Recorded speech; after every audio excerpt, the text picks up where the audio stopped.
श्री हरि संक्षिप्त ब्रह्म पुराण की जय। कुशत पर्ण एवं प्रणीता संगम तीर्थ की महिमा। ब्रह्मा जी कहते हैं, नारद, कुशत पर्ण एवं प्रणीता संगम नामक तीर्थ सब लोकों में प्रसिद्ध है। वे भोग और मोक्ष देने वाले हैं। मैं उनके पापहारी स्वरूप का वर्णन करता हूँ, सुनो। विंध्य पर्वत के दक्षिण भाग में सय नामक महान पर्वत है। उसी के शाखा पर्वतों से गोदावरी और भीमरती आदि नदियां निकली है। वही विरज तीर्थ और एकवीरा नदी भी है। उस पर्वत की महिमा कोई वर्णन नहीं कर सकता। उसी सह्याद्री के पावन प्रदेश में जो वृतांत घटित हुआ था वह गोपनीय से भी गोपनीय है। साक्षात वेद में उसका वर्णन है। उसे देवता, मुनि, पितर और असुर भी नहीं जानते। वही गृह्य रहस्य आज मैं तुम्हें तुम्हारी प्रसन्नता के लिए प्रकट करता हूँ। वह श्रवण मात्र से संपूर्ण अभिष्ट वस्तुओं को देने वाला है। जो अव्यक्त एवं अक्षर परमात्मा है उसे परम पुरुष जानना चाहिए। वही जब प्रकृति से संयुक्त होता है तब अक्षर एवं अपर कहलाता है। पुरुष पहले निराकार से साकार रूप में प्रकट हुआ, फिर उससे जल की उत्पत्ति हुई। जल से पुरुष का प्रादुर्भाव हुआ, फिर जल और पुरुष से कमल प्रकट हुआ। उस कमल से मेरी उत्पत्ति हुई। मुने, पृथ्वी, जल, अग्नि, वायु और आकाश, ये 5 तत्व मुझसे पहले एक ही समय में प्रकट हुए थे। मैंने उत्पन्न होने पर सबसे पहले इन्हीं को देखा और कोई स्थावर जंगम भूत मेरे देखने में नहीं आए। उस समय वेद नहीं प्रकट हुए थे। दूसरी कोई वस्तु ही मैंने नहीं देखी। अधिक क्या कहूँ, जिनसे स्वयं मेरी उत्पत्ति हुई उनको भी मैंने न देख सका। उस समय मैं मौन बैठा था।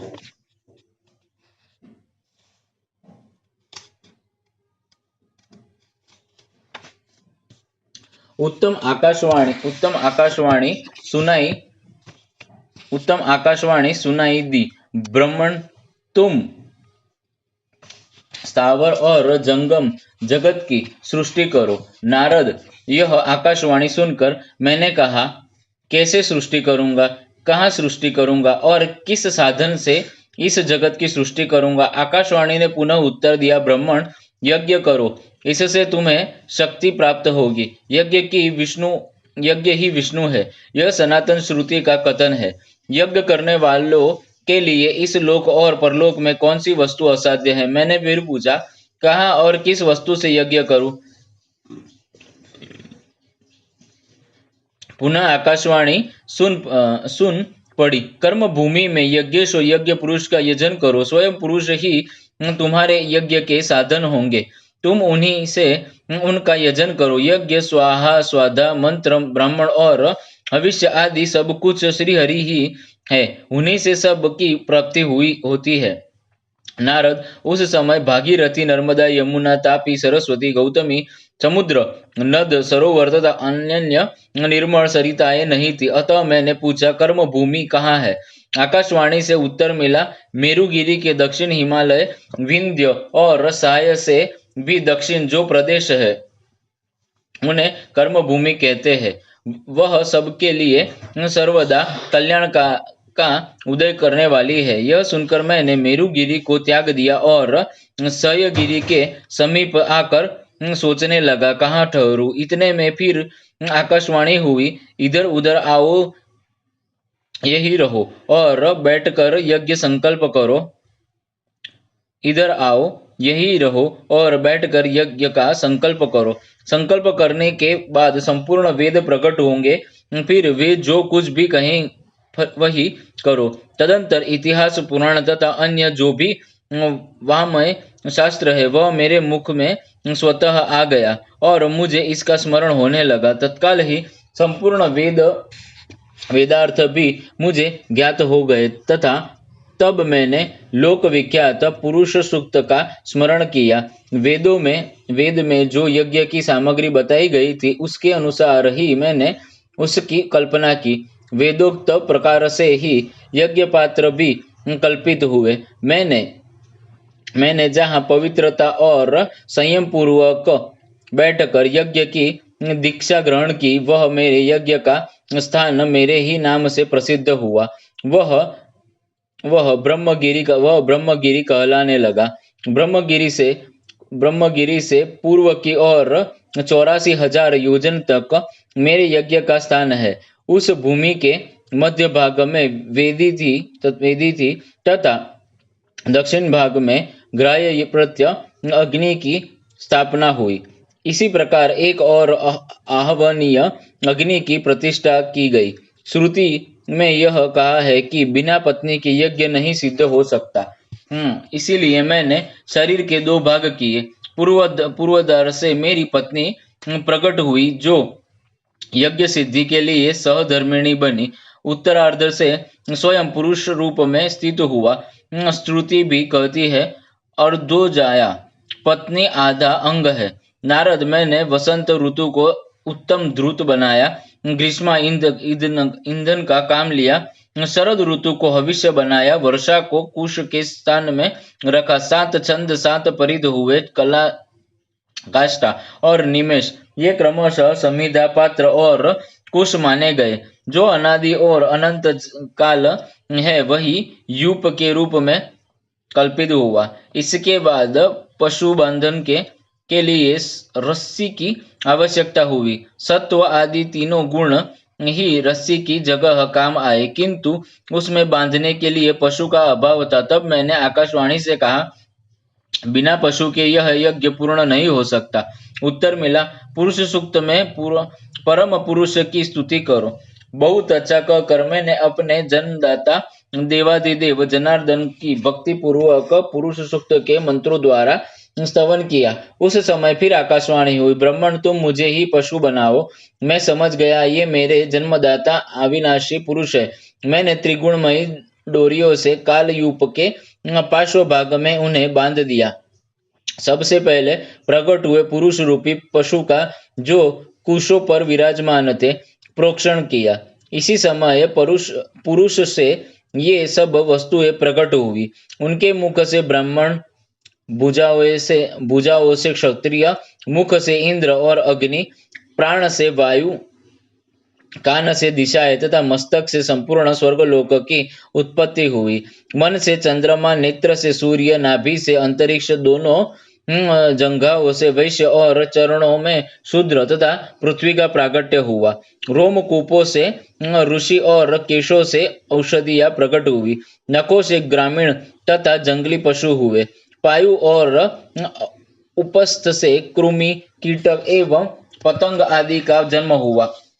इनके सिवा जो कुछ भी स्थावर, जंगम तथा दृश्य अदृश्य जगत है, वह सब पुरुष से प्रकट हुआ। इसी समय भगवान की देवी वाणी ने पुनः मुझसे कहा, ब्राह्मण सब पूरा हो गया, मनोवांछित सृष्टि उत्पन्न करो।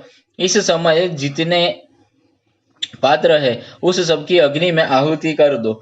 यूप, प्राणिता, कुश, ऋत्विक, यज्ञ, स्त्रुवा, पुरुष और पाश सबका विसर्जन कर दो। आकाशवाणी के इतना कहते ही मैंने क्रमशः ग्राह्यपत्य, दक्षिणाग्नि तथा आवहनीय अग्नियों में हवन किया। प्रत्येक होम में विश्व की उत्पत्ति के कारणभूत पुरुष का ध्यान किया। लोककर्ता जगन्नाथ भगवान विष्णु शुक्ल रूप धारण करके आवाहनीय अग्नि में स्थित हुए। श्याम रूप से दक्षिणाग्नि में और पीत रूप से ग्राह्य पत्नी में स्थित हुए। उन सभी देशों में भगवान विष्णु का नित्य निवास है। कोई ऐसा स्थान या वस्तु नहीं है जहाँ विश्वयोनि भगवान विष्णु न हो। उस यज्ञ में मंत्रों द्वारा मैंने प्रणीता पात्र का भी संपादन किया। वह प्रणीता का जल ही प्रणीता नदी के रूप में परिणित हुआ।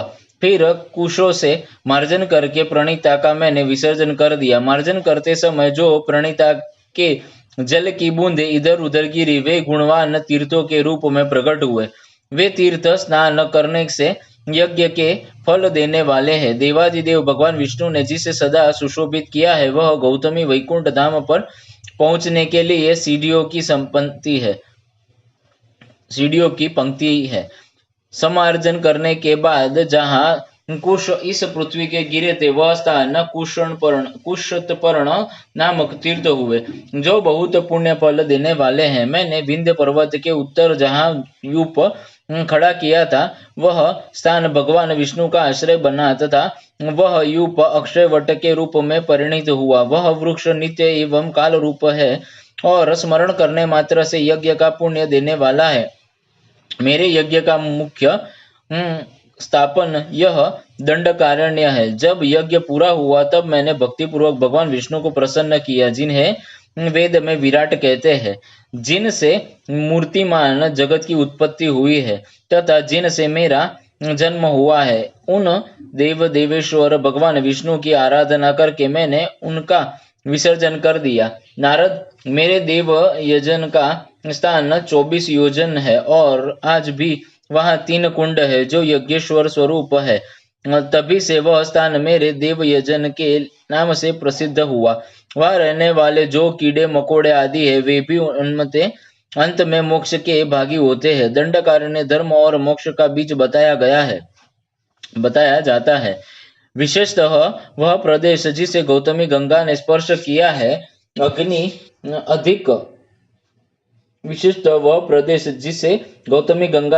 किया है, अधिक पुण्यमय हो गया है। प्रणीता संगम तथा कुशतपर्ण तीर्थ में जो स्नान और दान आदि करते हैं, वे परम पदों को प्राप्त होते हैं। उनके वृत्तांत का स्मरण पठन तथा भक्ति पूर्वक श्रवण भी मनुष्यों की समस्त कामनाओं को पूर्ण करने वाला और भोग एवं मोक्ष को देने वाला है। मुने, कुशतपर्ण तीर्थ काशी से भी उत्तम है। चराचर जगत में इसके समान दूसरा कोई भी तीर्थ नहीं है। इसके स्मरण मात्र से ब्रह्म हत्या आदि पापों का नाश हो जाता है। नारद, यह तीर्थ इस पृथ्वी पर स्वर्ग का द्वार बताया जाता है।